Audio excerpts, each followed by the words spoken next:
Саламатсыздар ма, құрметті студенттер? Менің аты жөнім Нұрлыбаева Жадыра Дәуітбек қызы. Сіздердің назарларыңызға гидравлика және аэродинамика негіздері пәні бойынша сораптар тақырыбын ұсынамын. Бүгінгі сабақ жоспарымызда 3 сұрақты қарастырамыз. Жаңа тақырыпты бастамас алдында сіздерге қоятын бірнеше сұрақтарым бар. Егер сіздер осы сұрақтарға жауап бере алған болсаңыздар, онда бүгінгі тақырып сіздер үшін оңай болмақ. Сабақ жоспарының бірінші сұрағы сораптардың түрлері. Гидравлика пәні бойынша біз жалпы гидравликалық жүйелерді 2 топқа бөліп қарастырамыз. Олар гидрожетектер және сұйықты айдауға арналған машиналар. Сораптар гидравликалық машина түріне жатады. Сорап дегеніміз сырттан әсер ететін күш қуатына байланысты су немесе басқа да сұйықты көтеруге және оны тиісті қысыммен тұтынушыға беруге арналған құрылғы. Жалпы сораптарды 2 үлкен топқа бөліп жіктейді: динамикалық сораптар және көлемдік сораптар.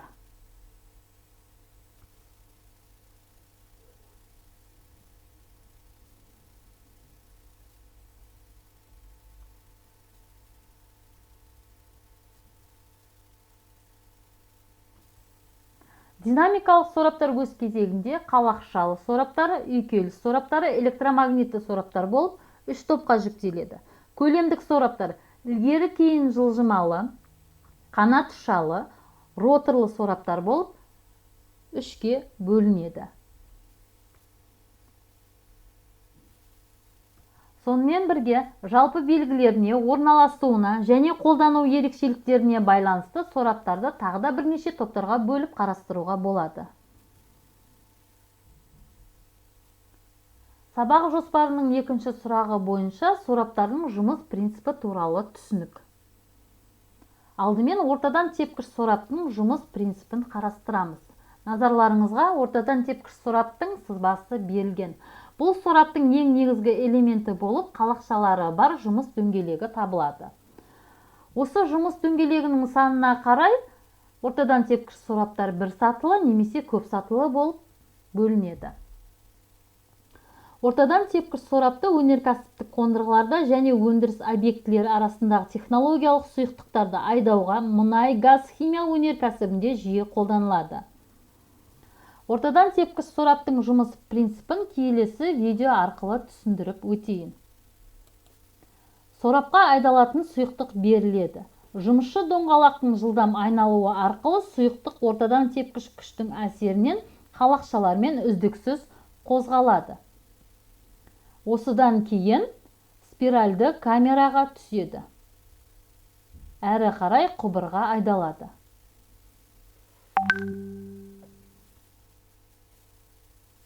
Өстік сорап.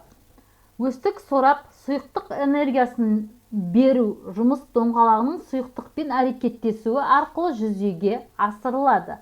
Өстік сораптың негізгі элементтері корпус, бағыттаушы аппарат, жұмысшы дөңгелек және қалақшалар. Өстік сораптар жылу электр станциялары мен шлюз қондырғыларында ауа тазартқыш ретінде кеңінен қолданылады. Үйкеліс сораптары сұйықтың арынымен өзара әрекеттесетін жұмыс органы арасындағы үйкеліс немесе сұйықтық қабаттары арасындағы үйкеліс арқылы жүреді. Үйкеліс сораптарына құйынды сорап, ағыншалы сорап, бұрандалы сорап жатады. Құйынды сорап негізінен суды айдау міндетін орындайды, бірақ оны газ тәрізді заттарды тасымалдау үшін де қолдануға болады. Құйынды сорғылардың ерекшелігі аз мөлшердегі сұйықтықпен жұмыс істей алады. Ағыншалы сорап әртүрлі агрегаттық күйдегі ортаның бекітілген саптамасы бар құбыр арқылы қозғалуына негізілген. Бұл саптама тарылған. Тарылудың арқасында қозғалыс кезінде сұйықтықтың жылдамдығы артады. Ағыншалы сораптар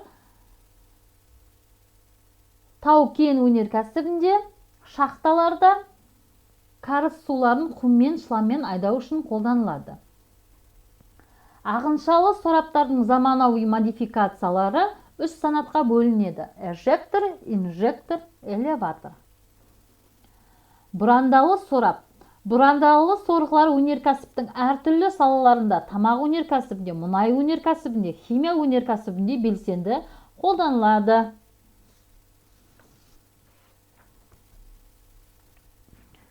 Келесі сораптар көлемдік сораптар болып табылады. Алғашқы қарастыратын сораптың түрі диафрагмалы сорап. Бұл вакуум сорғысы. Жұмыс органы жиектерге бекітілген серпімді пластина түрінде болатын көлемдік сорғы. Пластина поршень рөлін орындай отырып, рычагты механизмнің әсерінен бүгіледі де сұйықты айдайды. Диафрагмалы сораптар химия зертхана саласында, мұнай индустриясында, лак және бояу индустриясында жиі қолданылады. Роторлы сорап. Сұйықтық сорғыға саңылау арқылы енеді. Ротордың айналуы нәтижесінде сұйықтық ілгері кейінді қозғалады, одан әрі айдалады. Ішкі қабырғалармен өзара байланысу арқылы роторлы қалақшалар жабық кеңістікті құрайды. Кеңістік тарылады. Бұл сұйықтықтың саңылаудан шығарылуын қамтамасыз етеді.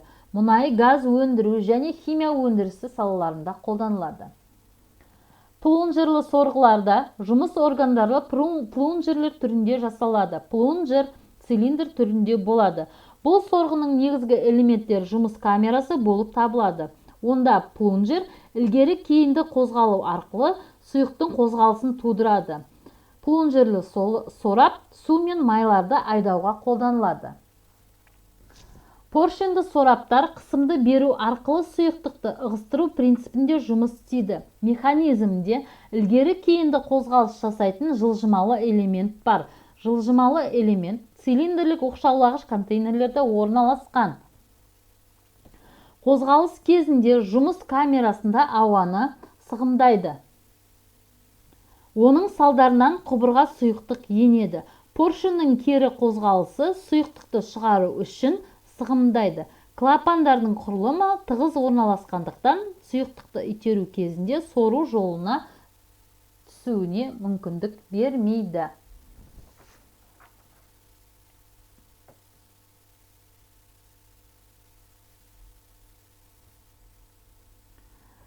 Бүгінгі сабақ жоспарының 3-ші сұрағы сорап жұмысының негізгі параметрлері. Олар көлемдік өнімділігі, арын, сору биіктігі, қуаты және сораптың пайдалы қуаты, пайдалы әсер коэффициенті.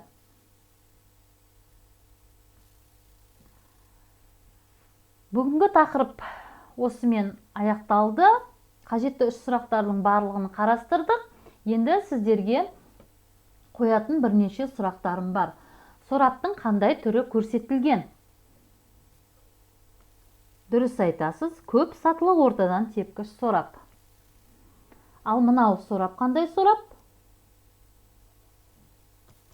Роторлы сорап. Мынау сорапты тани алдыңыз ба? Өстік сорап. Өте жақсы. Бүгінгі тақырыпты бекіту барысында сіздерге 2 тапсырма беремін. Бірінші нұсқама бойынша тест тапсыру, екіншісі бақылау сұрақтарына жауап беру. Өз-өзіңізді бағалап көріңіз. Үй тапсырмасын жазып алыңыз.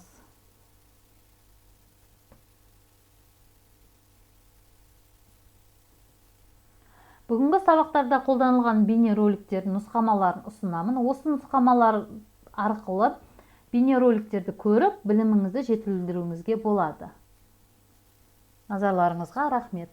Сау болыңыздар.